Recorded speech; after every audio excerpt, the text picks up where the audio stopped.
Salut à tous, c'est Linux, on se retrouve sur Rap & Foot pour une toute nouvelle vidéo spéciale Mercato du PSG, spéciale PSG Bayern et spéciale prédiction PSG Real Madrid. Dans cette toute nouvelle vidéo, on va revenir sur le match de nos Parisiens, de nos champions d'Europe contre le Bayern de Munich. On va poursuivre par les infos Mercato, par les derniers potins, par les dernières exclusivités qui tournent autour du Paris Saint-Germain. Et pour finir la vidéo, on va se projeter sur le PSG Real Madrid qui sent la foudre. Les retrouvailles avec Mbappé, il fallait que ça arrive et c'est maintenant.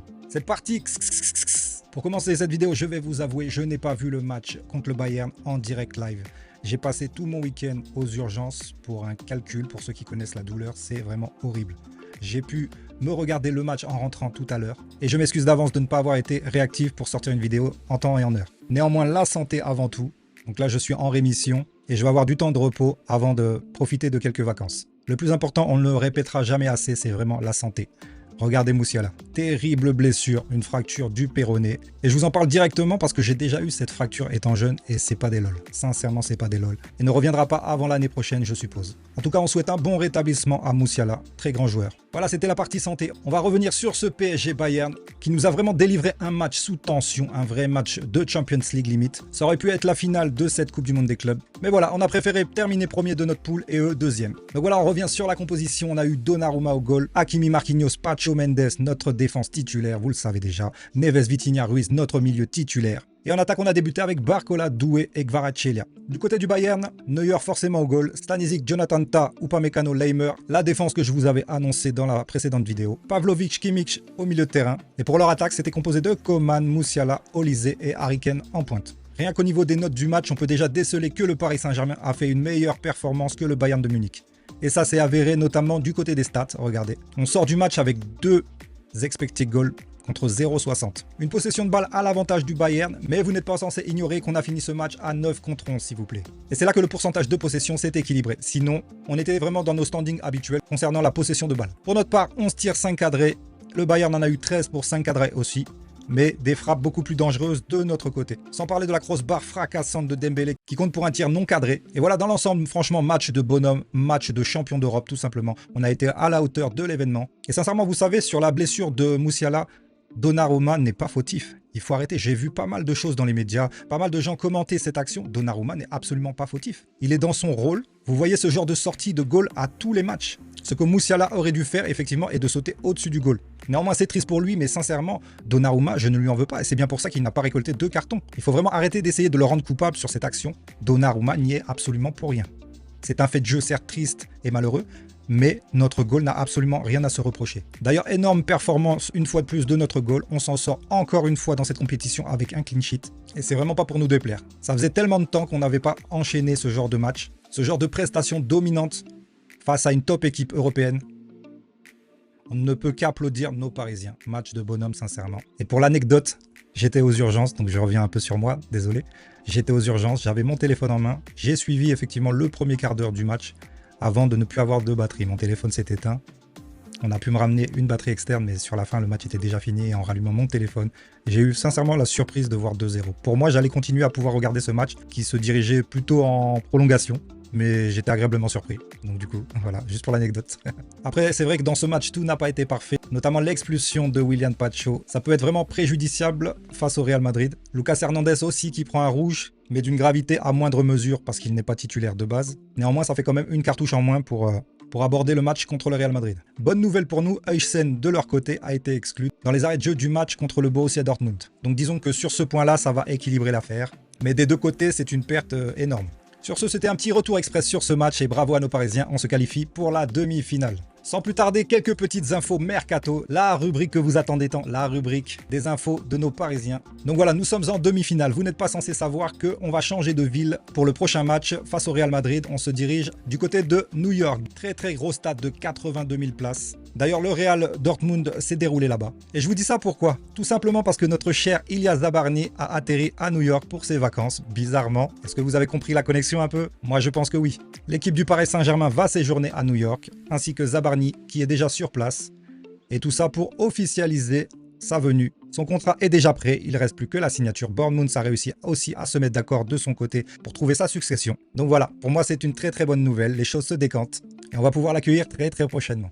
Sur ce, je vais vous parler de cette rumeur, vous l'avez compris. Monsieur Rodrygo serait sur les tablettes du Paris Saint-Germain ainsi que d'Arsenal. Je pense que les deux équipes peuvent se permettre financièrement de l'acquérir. Il serait estimé selon le Real Madrid entre 80 et 90 millions avec un bon de sortie dès cet été. Dites-moi en commentaire si c'est ce genre de joueur que vous voulez. Est-ce que vous trouvez que Rodrygo est dans la section des dites stars? Pour ma part, j'estime qu'il n'a pas ce statut, donc il pourrait rentrer tout à fait dans notre collectif anti-star et tout pour le collectif. Sachant qu'il joue plutôt ailier droit, effectivement c'est un poste qu'on recherche, que ça soit du Akliouche, du Rodrigo Mora, mais là c'est du Rodrygo tout court, et c'est du lourd. Donc véritablement, si vous aviez le choix, vous, pour notre Paris Saint-Germain, vous prendriez qui? Akliouche, Rodrigo Mora, Rodrigo Gos? Donc voilà, je voulais en parler parce que effectivement c'est une piste à prendre au sérieux. Le Paris Saint-Germain est tout à fait capable de déloger Rodrygo du Real Madrid. Et si c'est pas lui, le PSG pourrait jeter son dévolu sur Francisco Conceição. Je pense que vous le connaissez déjà, c'est un international portugais de 22 ans, évalué à 28 millions.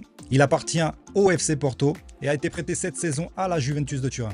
Donc vraiment, au niveau des stats, pas de quoi péter le score, on va dire 26 matchs joués avec la Juve, 3 buts, 3 assists. On peut pas dire qu'il a pété l'écran cette saison. Néanmoins, ça reste un bon joueur de complément pour moi si on le prend. Car c'est quelqu'un qui n'est pas forcément titulaire d'une avec Porto qu'il a prêté, de deux avec la Juve, qui hésite à lever son option d'achat, et de 3 même avec le Portugal, ça reste un éternel remplaçant. Donc potentiellement le faire venir pour apporter de la justesse et de la technique sur notre flanc droit, mais ne vous attendez vraiment pas à ce qu'il fasse des stats comme peut le faire Dembélé, Doué, voire Barcola. Néanmoins, c'est une piste que le Paris Saint-Germain explore, donc on se devait d'en parler.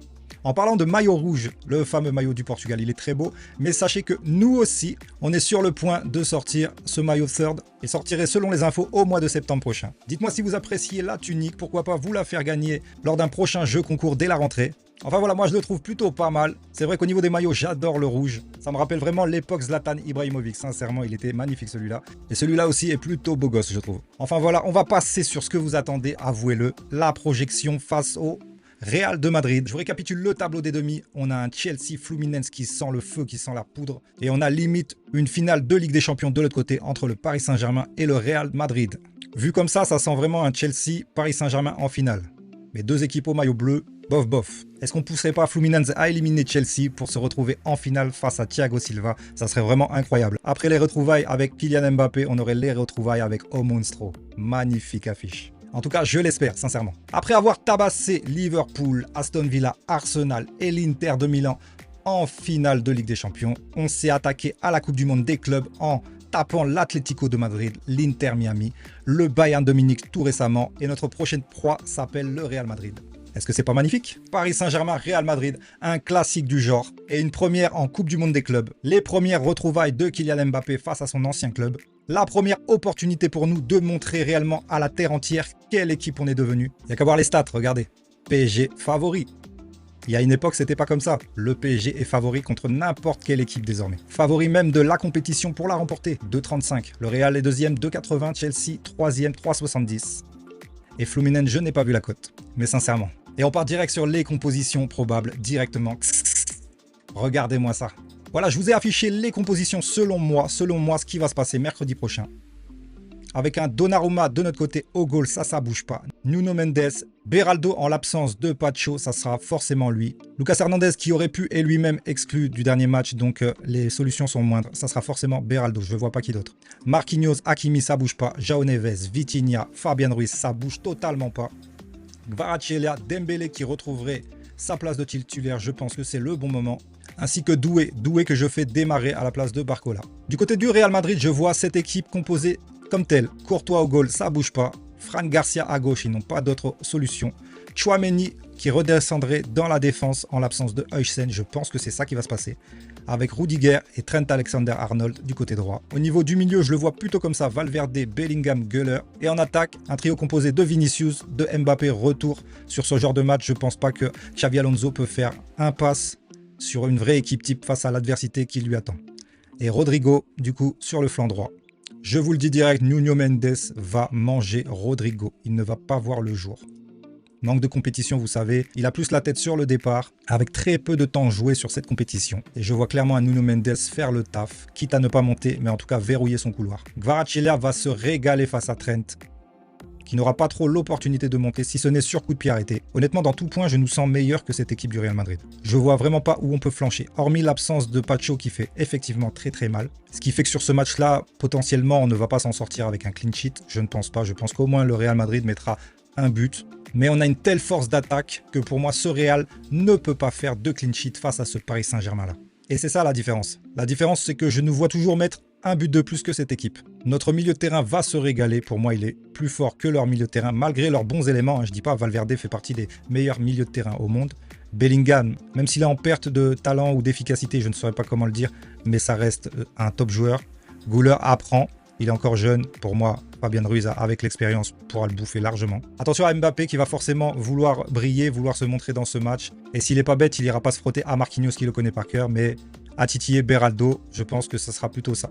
Attention à Vinicius, effectivement, Hakimi peut se faire déborder de temps en temps par ce type de joueur. Mais Doué sera quand même là pour le suppléer et faire des prises à deux. Donc Vinicius ne verra pas non plus le jour pour ma part. João Neves va être un chien de guerre face à Valverde. Il ne va pas le lâcher parce qu'on sait que Valverde, sa qualité première, c'est les frappes de loin. Et forcément, quand tu sais ça, tu vas mettre le chien fou sur ce type de joueur. Dembélé est censé se régaler face à cette charnière-là. Tchouaméni, Rudiger, excusez-moi, ça ne marche pas du tout. Et je mets Tchouaméni parce que je pense réellement qu'ils ne mettront pas Asensio. Ils sont pas fous. Ce gars n'a aucun contrôle de lui. S'il veut pas finir le match à 10, il faut absolument pas le mettre pour eux. Moi, j'aimerais bien qu'ils le mettent, mais il faut pas le faire. Enfin voilà, je sais pas pour vous, mais je sens ce match beaucoup plus facile que contre le Bayern de Munich. Je le dis depuis qu'on a la possibilité de les croiser en Ligue des Champions et qu'au final, ils ne sont pas passés face à Arsenal. Mais c'était clairement un mal pour un bien pour eux parce qu'on les aurait trucidés à ce moment précis. On était vraiment au pic de forme. Là, je pense que notre équipe a la fatigue dans les pattes quand même. On va pas se mentir. Néanmoins, malgré tous les matchs qu'on a pu jouer, je nous trouve toujours plus frais que cette équipe du Real Madrid. Beaucoup de retours de blessures, une équipe qui est clairement pas huilée, avec de nouveaux joueurs qui se sont greffés par-ci par-là. D'ailleurs, Doué devrait se régaler face à Fran Garcia. Il n'y a pas photo sur ce genre de duel. Ça sent quand même le match explosif avec beaucoup de cartons jaunes. Je ne sais pas qui sera l'arbitre, on verra ces infos-là dans une prochaine vidéo. J'espère juste que c'est quelqu'un qui fera son taf, honnêtement, et sans favoriser qui que ce soit. Je veux une victoire propre, je veux une victoire écrasante, je veux une victoire sans fait divers. Et je veux surtout une victoire où Mbappé ne verra pas le jour et qu'il se dise qu'il a fait l'erreur de sa vie. Et il le pense, je pense déjà. Enfin voilà, pour moi, ce match va se finir à 3-1 pour le Paris Saint-Germain. Il n'y a pas un monde où ce Real tape ce Paris Saint-Germain, clairement. Donc voilà, c'était tout pour moi pour cette vidéo. Je vous retrouve à la prochaine. C'était Linux sur Appen Foot. Ciao, ciao, ciao!